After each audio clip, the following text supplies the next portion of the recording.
Welcome to home maker சமையல். நம்ம இன்றைக்கி ரொம்பவே டேஸ்டியான சிக்கன் கிரேவி வந்து எப்படி பண்ணுறதுன்னு பார்க்கலாம் வாங்க. 4 ஸ்பூன் அளவுக்கு வந்து பார்த்திங்கன்னா எண்ணெய் சேர்த்துருக்கேன். 2 கிராம்பு, 1 பட்டை, 1 பிரிஞ்சி எல்லாம் சேர்த்துக்கலாம்.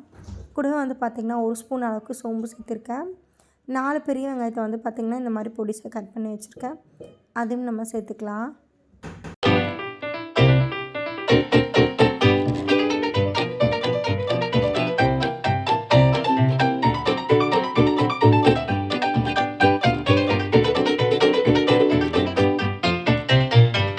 வெங்காயம் வந்து பார்த்திங்கன்னா நல்லா வந்து பொன்னிறமாக வதங்கிடுச்சு. இப்போ வந்து பார்த்திங்கன்னா ஒரு 3 தக்காளி வந்து நான் கட் பண்ணி வச்சுருக்கேன். நல்லா பெரிய பெரிய தக்காளி, மீடியம் சைஸ் அப்படின்னா 4 தக்காளி எடுத்துக்கோங்க. நல்லா குட்டி குட்டியாக வந்து சாப் பண்ணி வச்சுக்கோங்க. அப்போ தான் வந்து பார்த்திங்கன்னா சீக்கிரமாக வதங்கிடும். கிரேவியும் நல்லா வந்து கெட்டியாக வரும். அதனால் நல்லா இந்த மாதிரி தக்காளி சேர்த்து இந்த மாதிரி வதக்கி விட்டுக்கோங்க. தக்காளி வெங்காயம் வதங்கும் போது வந்து பார்த்திங்கன்னா கொஞ்சமாக உப்பு சேர்த்துக்கோங்க. சீக்கிரமாக வதங்கிடும்.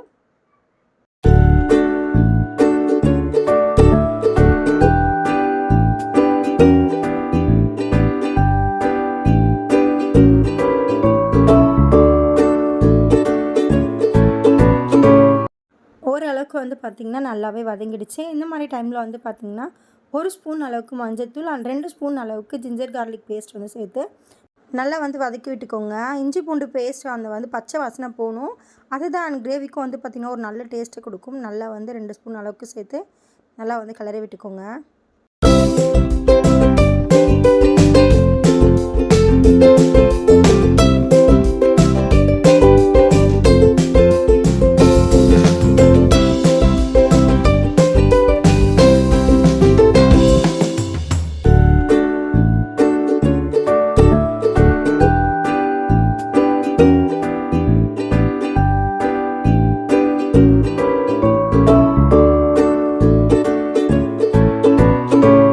இந்த டைமில் வந்து பார்த்திங்கன்னா 3 ஸ்பூன் அளவுக்கு குழம்பு மிளகாய் தூள் சேர்த்துக்கலாம். 4 ஸ்பூன் கூட சேர்த்துக்கலாம்.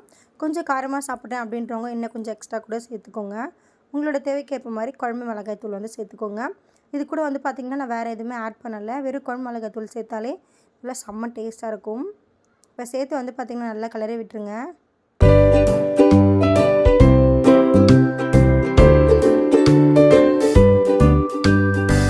ஒரு ஸ்பூன் அளவுக்கு வந்து பார்த்திங்கன்னா கரம் மசாலா தூள் சேர்த்துக்கலாம். சேர்த்து நல்லா கிளறி விட்டுக்கோங்க. இப்போ வந்து பார்த்திங்கன்னா தக்காளி வெங்காயம்லாம் நல்லா வதங்கிடுச்சு. நல்லா தொக்கு மாதிரி இருக்குது பாருங்கள், சூப்பராக. இப்போ வந்து நல்லா க்ளீன் பண்ணி வச்சுருக்க சிக்கன் பீசஸ் வந்து நம்ம சேர்த்துக்கலாம்.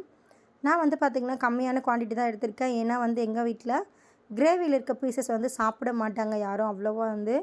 அதனால் வந்து நான் இது வந்து சேர்க்கலை, கொஞ்சமாக வந்து சேர்த்துருக்கேன்.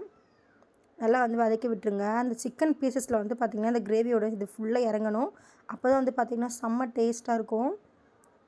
நல்லா இந்த மாதிரி பார்த்திங்கன்னா எண்ணெய் பிரிஞ்சு வருது பார்த்திங்களா. இந்த மாதிரி டைமில் வந்து நம்ம தண்ணி சேர்த்துக்கலாம். நம்ம இப்போ கிரேவி அந்த தொக்கு தானே நம்ம பண்ண போகிறோம் இல்லையா, அதனால் கொஞ்சமாக தண்ணி சேர்த்துக்கோங்க. நானே வந்து பார்த்திங்கன்னா கொஞ்சம் எக்ஸ்ட்ரா தான் சேர்த்துட்டேன்னு சொல்லுவேன். ஒரு 1.5 டம்ளர் அளவுக்கு சேர்த்திங்கன்னா கரெக்டாக இருக்கும் நல்லா கொதித்து வர்றதுக்கு. இப்போ வந்து பார்த்திங்கன்னா நல்லா இந்த மாதிரி கலரி விட்டுருங்க. நல்லா ஹை ஃப்ளேமில் வச்சு குக் பண்ணுங்கள். நல்லா வந்து கொதி வரும். ரொம்ப சூப்பராக இருக்கும் ஸ்மெல்லே வந்து பார்த்திங்கன்னா. பாருங்கள் நல்லா கொதிச்சிட்ருக்கு குழம்பு. இந்த டைமில் வந்து பார்த்திங்கன்னா அரை எலுமிச்சை பழச்சாறை வந்து நான் புழிஞ்சு விட்டுருக்கேன்.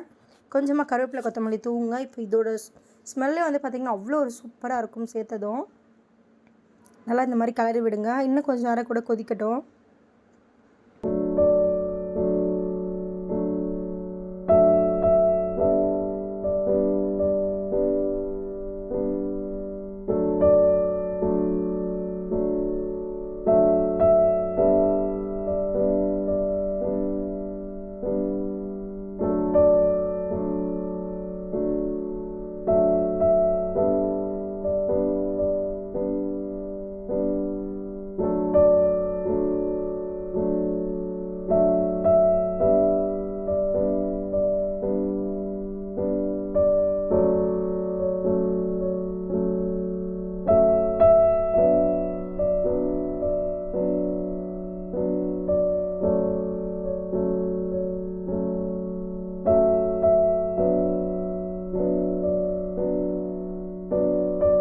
சூப்பரான சிக்கன் கிரேவி வந்து ரெடி ஆகிடுச்சு பாருங்கள். கடைசியாக வந்து பார்த்திங்கன்னா பெப்பர் தூள் தூவிட்டு ஆஃப் பண்ணுங்க. செம்ம டேஸ்ட்டாக இருக்கும்.